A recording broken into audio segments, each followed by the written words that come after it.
Hey, Chandler Bolt here, and join me today is Bo Eason. Bo Eason is a former NFL standout, acclaimed Broadway playwright and performer, and an international presence and story coach. Bo is dedicated to helping others tap into their personal story or into the power of their personal story to become effective and persuasive communicators. He's the author of the book, There's No Plan B for Your A Game. Be the best in the world at what you do. Today, we're going to be talking about how he wrote and published this book, how he's using this book to grow his business, like kind of all those things. So, Bo, welcome. Great to have you here. Chandler, thanks for having me. This is going to be fun. So first and foremost, why write this book? Like, how does this fit in with your goals, with your business? Like, why a book? I was forced into it. I mean, I honestly, I never really considered writing a book. I just didn't. I was more of a, performer. And then, every time I performed, it seemed like people came up and said, "Hey, that's a play. Hey, that's a book. Hey, that's a screenplay." So funny enough, I just haven't considered myself as a writer, my whole life. But, I seem to write a lot, which is so funny. And, and I've written everything from, screenplays to, to the book, to my play. And so I actually love it, but I like all of, the would-be writers and writers who are on the podcast. You know how you have that love-hate relationship with writing. You're just, facing that blank page every day. It's like you're creating into a void. And so I was on stage, once, and I was doing, a speech or training people. And a client, somebody that we know, that you and I both know, JJ Virgin, who's written a bunch of books, came up to me afterwards. And she goes, "Hey, that you should write a book."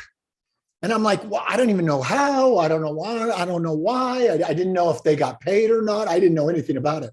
And she goes, "I want you to meet my agent." And that's how I met Celeste Fine, who, I talked to on the phone. And she was funny. She didn't, I've had plenty of agents in my life, but never one like this. Like, she seemed to get me where other people, maybe I doubted whether they did or not. And she seemed to she goes, "Bo," because I always, Chandler, I talk about, what it takes to be the best. That's always kind of been my quest since I was a little boy. And she goes, "You know what, Bo?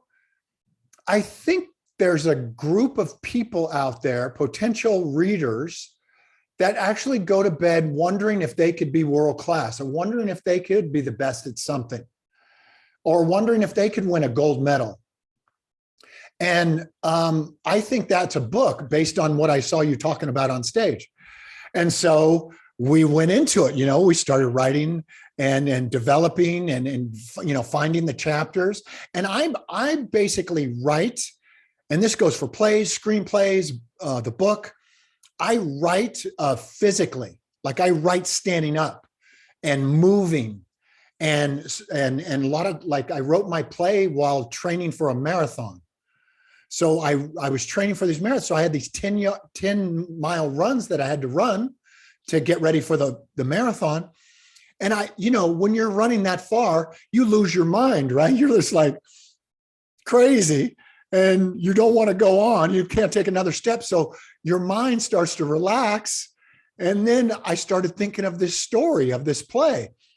And as it turns out, that's actually my process of how I write. I write. So if you ever see me and I'm in really good shape, that I'm writing something. No way. Isn't that crazy? Are you speaking it? Like, are you transcribing this while you're running? Are you just stewing on the story, and then kind of when you get back, crystallizing it through typing it out? Like, how are you doing that? Yeah, I run or get on a treadmill or a stationary bike or a hike, whatever it is. I don't transcribe it out there in real time. Yeah. I find that stops me. That kind of makes me self-conscious. Oh, yeah. I've really got to, like, expend myself a little bit, like get myself to where I'm kind of, I can't control the thoughts. And once I'm there, especially if I run fast, if I run really fast, I get some kind of freedom. And I don't know if that's from my athletic background or what it is, but I start to get this permission and freedom to, be a sucky writer, so that's really helped me. And then when I get back to the car, like wherever I'm running or whatever, when I get back to the car is usually when I just start writing down notes or chapters or ideas or themes. Mm-hmm. And that's how it all started. And I continue to use that all these years later. But also, Chandler, when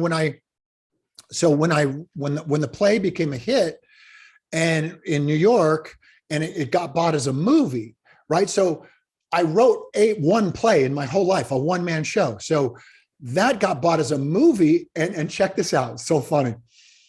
So people like celebrities and well-known Hollywood people would come to the play, just thinking they're coming to a play, and they're sitting right there in the audience. Like I remember one night, Leonardo DiCaprio's right there, and Tobey Maguire's right there, and Tom Cruise is right there. It was like a who's who.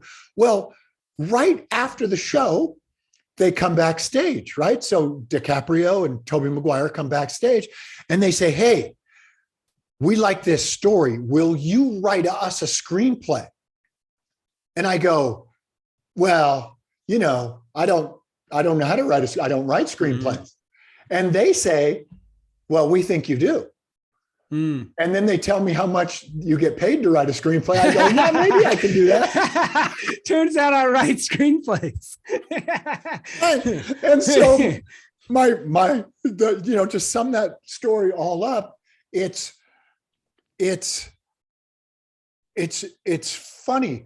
People, I've been hired as a writer in all these different screenplays and plays and movies and books, but I've never considered myself really a writer. But what I can do is learn pretty fast. Yeah.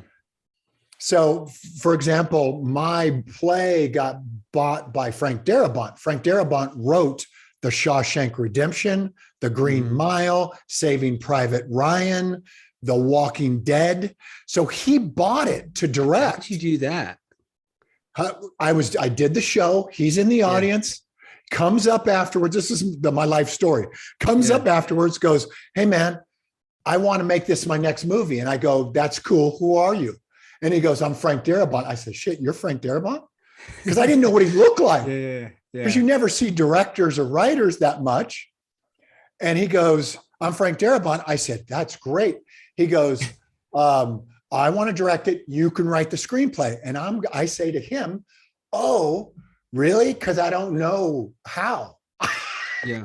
And he said, "Well, you wrote the play, didn't you?" I go, "Well, I wrote the play, but I don't know how to write a movie. I don't even know, the format of it." And he goes, "Well, I'm really good at that. I've been nominated for 12 Academy Awards, so I'll help you with that."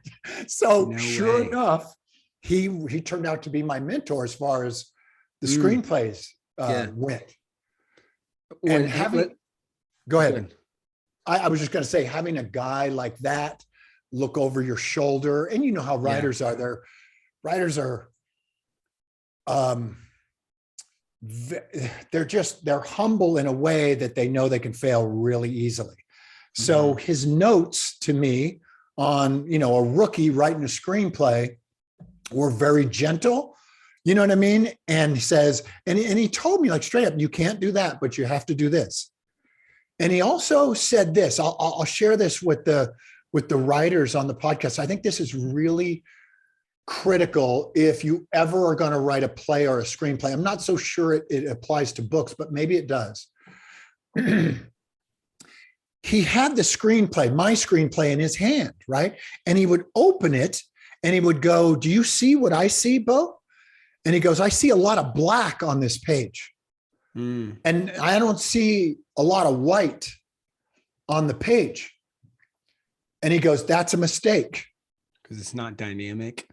Yeah. He says, because here's the reader of the script. So these would be Hollywood, executives. Yeah. Turn the page, and what they're hoping they see is some white. Yeah. So that it's less, you know what I mean? So that it's not so dense. Do you ever get emails and you're like, they're so single spaced and jammed up that you're going, I can't read that. Yeah. But if it's spread out a little bit, you're like, oh, give me some breathing room. Well, thank you, writer. Yeah. I remember him telling me that. When I think that there's a directly applicable implementation of that for books, which is shorter paragraphs. Shorter paragraphs means easier to read books. Easier to read books means more people actually finish the book. When you're living in a world where 80% of books that get started don't get finished, you've got to make it frictionless. And so I think that's an easy takeaway, which is shorter paragraphs. I want to hop into this play and screenplay piece. And just touch on that for a second as it relates to writing. So I noticed you had Stephen Pressfield endorsed your book. I've had him on the podcast, and I asked him a question that I want to ask you as well, which is because, he wrote screenplays and got one of his books turned into a movie. And the question I asked him, which I'd love to get your perspective on as well, is how did writing plays and screenplays impact or improve the way that you wrote your book? I tell you what it did. The old Hollywood saying, which is, I made this mistake. I stepped in this bear trap 100 times before I actually listened to the mentors and coaches that I had, is they said, cut to the chase, get to the action. And I'm going, I'm getting to it. And they go, you're too late. If you're getting to it, you're late.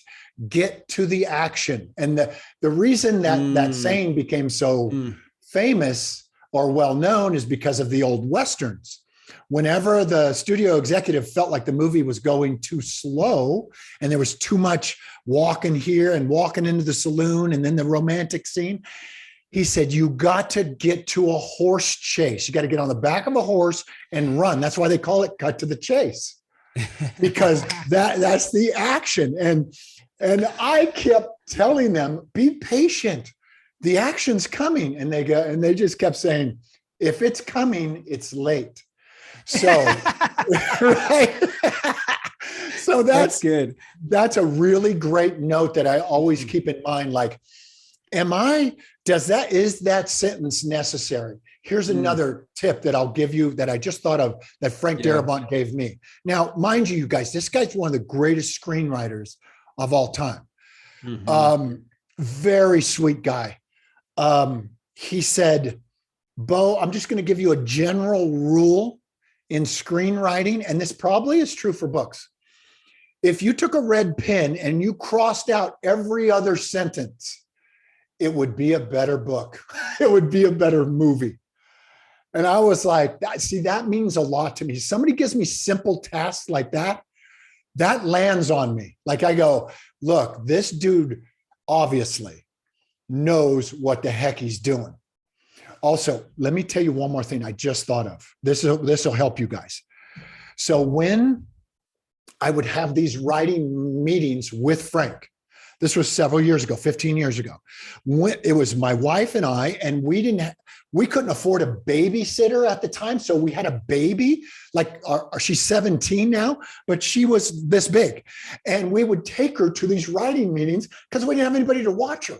So Eloise, my 17-year-old daughter now, is crawling around the set of Paramount at a writing meeting, over there with union guys who are smoking cigarettes, and driving her around on golf carts.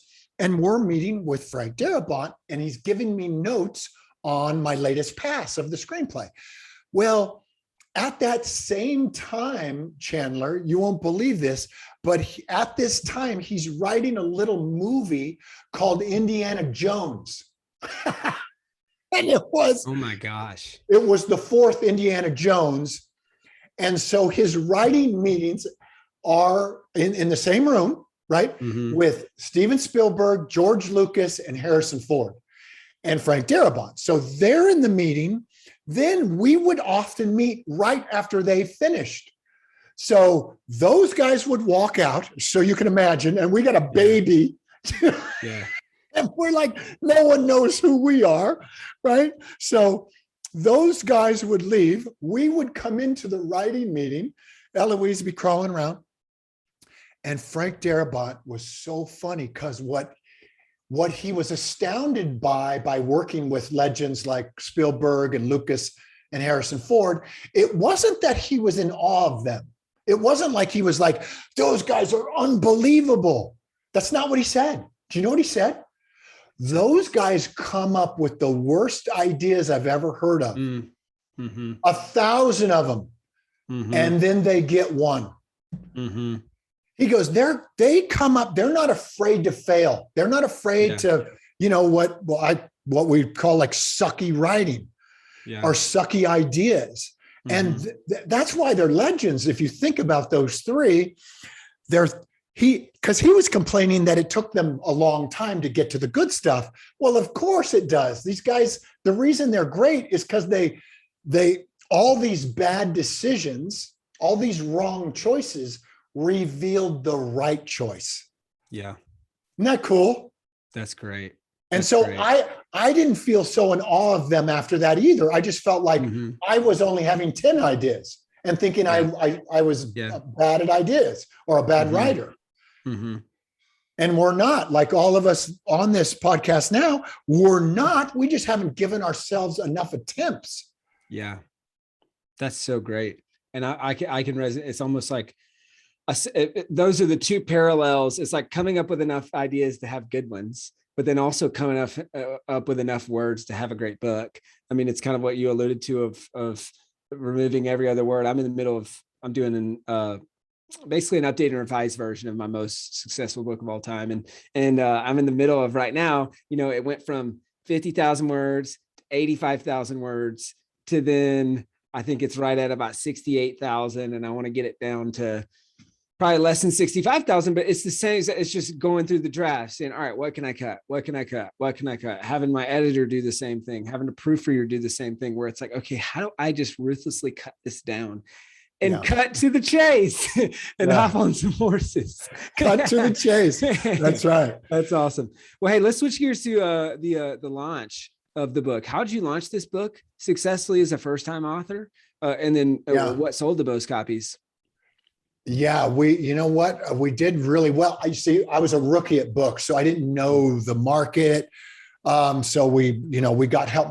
My wife, Dawn, she runs our company, and she, also produced the plays and the movies and that kind of stuff. She's really smart about that kind of stuff. And we hired a great marketing team, and we just went for it. We went for it. And we got the book out there, and we did all kinds of podcasts and do all kinds of, media hits, and really went after it, and did really well. Like we had, 8 bestsellers lists, and it was our first book, and people seem to like the book a lot, because we're still, after, a couple of years now, we're still selling a lot of copies and getting a lot of good feedback from people. And it's kind of spurring me to go, man, what's the next thing? How you're like, no, I only have one book in me, but then a couple of years pass, and all of a sudden you're starting to percolate again. And so we're thinking about that now. So it's funny. I don't know a lot about marketing. I wish we had my wife on here with us, because she would say, we did this, we did this, we did that. But all I know is I remember this marketing company that we hired, and just started getting, out there doing all kinds of stuff, photo shoots and interviews and other people's lists, and doing that. So that's my Don marketing. Sharp. Yeah, Don Sharp. Did you do you remember what sold the most books? You think it was internal email lists? You think it was podcast interviews? You think it was something different? Yeah. Some of that stuff's kind of hard to track. I know we have all that stuff. I just, it's funny, our business, the reason our marriage works really well is like we're complete opposites, right? Like one is brain dead when it comes to business stuff, and one, is an artist, and one's not, so I can't remember. I mean, I can get you that information, but I honestly don't remember. Yeah. But what would be your advice? Because I bet you 80% or more of the people listening to this right now resonate with that. So what of like, oh man, I feel like my genius is creating this thing. And then when it comes to the marketing, it's like, Yeah. gosh, like either I don't, it's not my sweet spot. I'd rather just create the thing, like whatever else. Like, what would be your advice to those folks on how they can kind of maximize the success of what they're doing? I will say a couple of things I think are important about that. In fact, there's a section in the book. My wife's name is Dawn. So there's a section in my book, There's No Plan B for Your A Game, that is it's entitled Get a Dawn. So I say that to every client that I meet. I say that to everybody I meet. I go, you got to have a Dawn. You got to have a Dawn. And your Dawn could be a George. I don't know. But what Dawn represents to an artist, and not only for me, but for all the people that I work with, every artist, if you look at Hollywood, it's called show business. It's cut down the middle, right? And she's the business and I'm the show. And that's how our marriage has been, right? That's who we are naturally. So she provides a safety net for me to be a foolish artist, creative, fall on my face, make some mistakes, and then she's there to clean it up and say, go again, go give it another shot. I think that person in your life is critical. Yeah. It's almost like if you were a quarterback in the NFL, and these guys, it's the highest level of sports. If you're the quarterback of an NFL franchise, they seem like they're kind of celebrity-ish. They're kind of good looking. They're kind of alone, right? But here's the deal. Do you know how many people are behind them? Do you know how many people are protecting them? Their lifeblood is based on who protects them. They're artists, quarterbacks. That's the position, is an artist. I want you all you writers, to start thinking of yourself like that. Yeah. You're an artist. You need that business, partner or whoever that's going to be. And there's plenty of people out there that play that position with such zeal, as much zeal as you play as an artist. They love it. They love the protection. They love to fight for somebody's dreams. That's what I would definitely have if I was you, 100%. And also, that goes across the board. Get a Dawn. And I have often, my wife's really a beautiful girl, but I often call her a grizzly bear, right, with cubs. And how they are. They're violent and dangerous when it comes to my dreams and my kids' dreams. So that's how you kind of want to look for these people, because they are unbending. Like they will make that book or that screenplay happen because they will protect it and usher it all the way through. And I don't. Your thoughts? Yeah, good. I don't necessarily want to do that. Yeah. But here's the other part of being an author. I think is a skill that I would have if I was you. I think we sold a lot of copies of my book because of my ability to share myself. Yeah. And share the book's themes, the content, the chapters, and to be able to tell a darn story. Because in our world anymore, Chandlers, it's so, the trust level's so low right now. It's never been lower. Gallup does a poll every year since 1974. It has never been this low. We don't trust our own neighbors. So how do we trust this author of this book that we're supposed to buy, or this person that's going to help us or train us and inspire us with these stories and these books? If you can get in front of them like we are today, like our faces are here, we're either on stage or in front of a camera or on a podcast or on a webinar, and you're able to get in front of people and do what Chandler and I are doing right now, which is we're passionate about this art and this skill called writing. And to be able to express the highs and the lows of that, and why you wrote the book, and how much of your blood is on those pages. If you can do that, and here's how I do it. I share it really personal. So the more personal your story is, the more people it impacts. There's a saying, the more personal your story, the more universal it is. And often people in this day and age, they're making the mistake of saying this term has become popular, right? Yeah. Oh, it's not about me. Well, if it is a personal story, the more personal that story is, it actually gives permission to your audience to open themselves up. And that's where every human being wants to be. So if the author opens up their heart, so to speak, then the audience feels that opening and feels close to you. In fact, they feel like they are part of you. And so now you have the reader or the audience and the writer or the performer bridging together. Those are the greatest performances of all time. So if you want to sell a lot of books, you got to get this human body, which, if you think about our bodies, this is the greatest physical instrument that God ever created in the world of expression. So you've got to sell that book. You've got to be out in front talking to him. Yes. Even a guy like Stephen Pressfield, that dude is a writer's writer. He is writing, right? And everybody loves him, but he was so reluctant to be in front of people. And now I'm so brave of him. That dude has got some veteran chops. Yeah. And here he is fairly recently out in front of people. Yeah.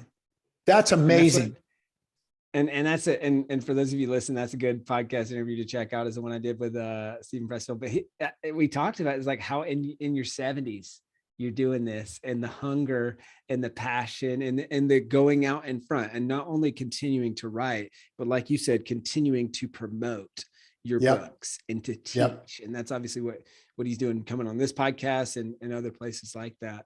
I want to kind of in the home stretch here, I want to pull out what are one or two concepts from the book that you feel like helped you write and publish the book successsually?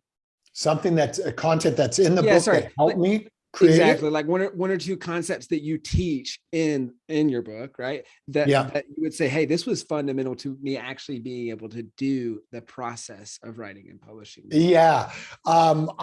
There's a whole chapter on this in the book, and I call it a declaration. A lot of people use the word like goals or dreams. I use dreams sometimes. Goals doesn't really do that much for me. I use this word called declaration. And I've used it since I was a kid, because I was moved as a boy, like a 9-year-old kid. I had this dream of playing pro football, right? But I didn't know any pro football players, and I didn't know how to do that. So I wrote a declaration no different than the Declaration of Independence. And I still have it. It's over 50 years old now.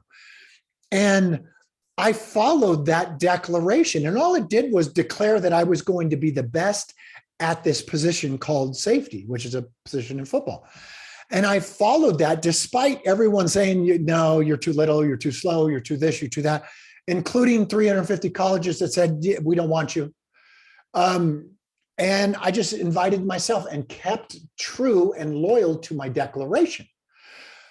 When I wrote the book, I just said, okay, I'm going to keep true to my declarations, because I've had 4 or 5 declarations in my lifetime, because it takes a long time for them to come true. I use this term, the best, in my declarations. I don't use, I want to write a book. I put my declaration, I want to write the best book ever. And I know that might sound conceited or cocky or whatever the word you want to use, but that turns me on. That wakes me up in the morning. Now, writing a book does not wake me up in the morning. I'm not going, woo, I'm writing a book. I'm like, if I can write a book where I can consolidate 50 years of what it takes to be the best at this thing called NFL football, at this thing called playwright, at this thing called stage performer, as this thing called speaker. If I can bring those things into existence, I want to be able to share that with other people so they feel liberated to go, you know what? I want to be the best in the world at a thing. And that's what the book is about. But it's the loyalty to the declaration rather than the loyalty that most of us have, which is to the news media or social media or what the outside world is criticizing you about. We're loyal to what they say, but we're not loyal to what our declaration says. And so when you do this, if you follow the book, that's what it's about. When you do this, you find, and your kids will love this, and you'll love it for your grandkids too, you're no longer distracted because the game requires so much of you because you're the one who stated you wanted to be the best in the world at this thing. Once that declaration is out there, now the game becomes big and there's no room in your life for distractions. That has helped me with the book because, when you're writing a book, it's so easy to go, you know what? Not today. But the loyalty to the distraction of not only it being a book, but being the best book. Yeah. That moves the dial for me. If some of you are thinking about that, always up the stakes because this is who we naturally are. So if you can prove to me, anybody on this call, on this podcast, if you can prove to me that this sentence ever came out of a 6 or a 7 or an 8-year-old kid's mouth, hey, mom, dad, I have this ultimate dream. I want to win the silver medal in the Olympics. That sentence has never been said. Isn't that crazy? That sentence has never been said. It's been said later after you didn't win the gold and you won the silver, or you actually lost the gold and they gave you a silver. But our eternal way back and with Mother Nature, who we were, the genesis of who we are is to be the best. And that's why you and me were born on the day of our conception, right? The reason we got conceived on that day against 300 million to 1 odds that we would be the sperm that fertilized the egg is because we won. We weren't, there's no medals for second place in the sperm count, right? There's no second place ribbons. So you and me, think about this. You and me are made this way. It's in our DNA to be number one, to be the gold medalist, to create the best. Then we're born into this world and everything that's coming at us is mediocrity. So then we settle for mediocrity.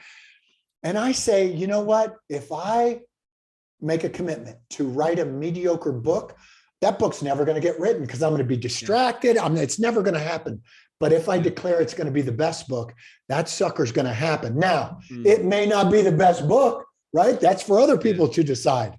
Yeah. But that was the effort I put into it. And it kept me loyal to my own declaration instead of loyal to the world's and the culture's declarations, which are, let's promote mediocrity. Yeah.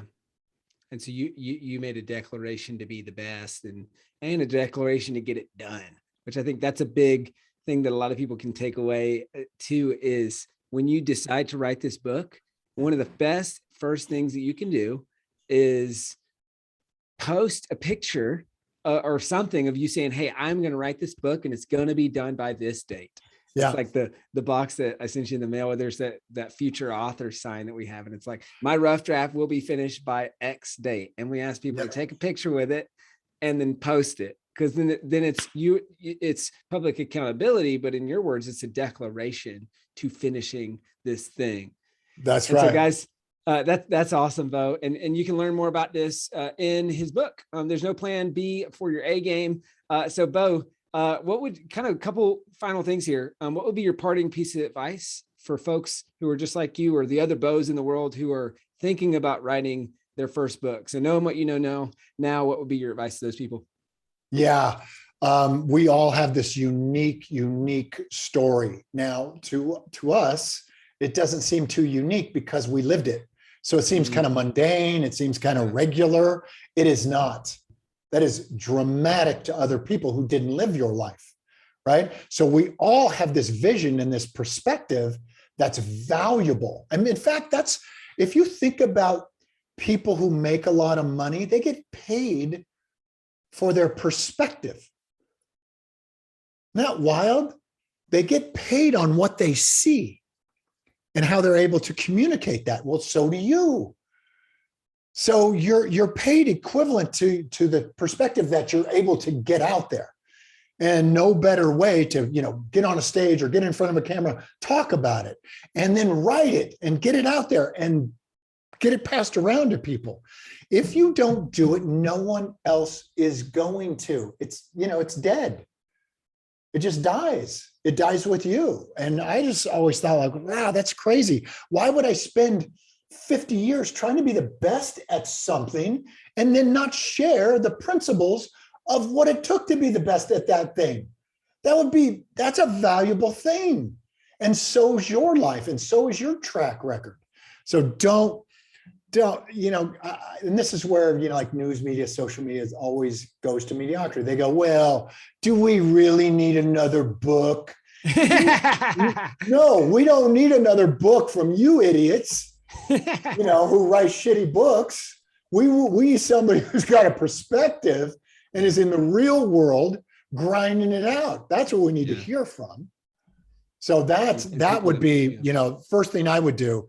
And then I would up the stakes and go, I want to win the gold medal, whatever the equivalency of that world-class gold medal, whatever it is, Super Bowl. Because that requires all that you've got. So you got to play a way bigger game. You might be playing like a small game, and small games don't turn you on. They don't wake you up. They don't float your boat.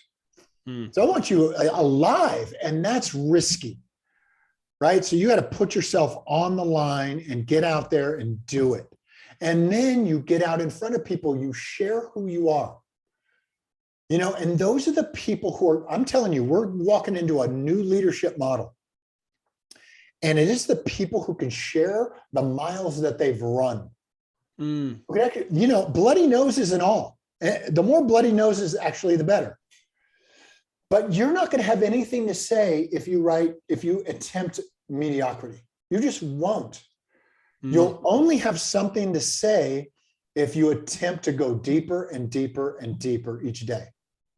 And that's what people are dying to hear. They're dying to be, aren't you just waiting for somebody to inspire you? Right? Like the whole world's waiting. Somebody step up and inspire me. Well, maybe that's you. Maybe that's you. So quit looking over your shoulder and look in the mirror and go, maybe it's me. Yeah. That's great. Yeah. I love that, Bo. Well, hey man, this has been awesome. Where can people go to find out more about you, to buy your book, find out more about what you're up to, all that good stuff? Yeah. Go to boeasonbook.com. So it's my name, BOEASON book.com. And I'll send you a free guide, right, guys, that will give you the 7 steps to play a bigger game. Because here's the problem with not only us adults, but your kids. Whenever your kids are doing something that you don't want them to do, they're not playing a big enough game. If the game requires more of them, they won't be doing that stupid stuff you don't want them to be doing. There's no time for it. There's no space in their life for it. So it's a free guide. It's great. It has 7 ways to have you play a bigger game. And once you play that big game, now we get to see who you are, right? That's what we want. I want to see who you really are. And if it doesn't require enough of you, we're never going to see it. Yeah. That's great. Well, guys, boeasonbook.com. It's a good site too. I was looking at it right before this interview, and good example for authors who are looking at bonuses for your book and a 2-step for those bonuses. which is something that we talk a lot about and teach about. So if you want to check out that at work too, you can see that at the site. It's pretty cool. So boeasonbook.com. Bo, appreciate you. Thanks, Chandler. Thanks for having me. Yes, sir.